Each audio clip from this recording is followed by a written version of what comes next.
Slip পয়েন্টে ঠেলে দিয়ে একটি রান সংগ্রহ করলেন ফিরোজ।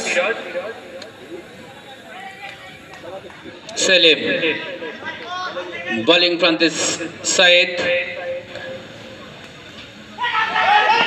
Dot ball.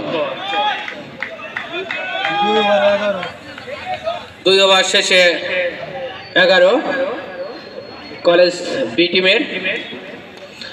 আমরা ক্যাপ্টেনের সেই আলাপচারিতা দেখছি। আমরা একটা টাইম মিটিংয়ে ক্যাপ্টেনকে খেয়াল রাখতে বলবো, একটা টাইম নির্ধারণ করে দেওয়া হয়েছে। নাহিদ ব্যাটিংয়ে ফিরোজ,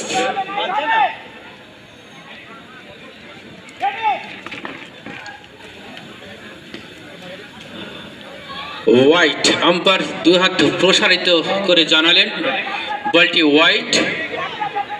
নাহিদ, ফিরোজ, দারুণ শট।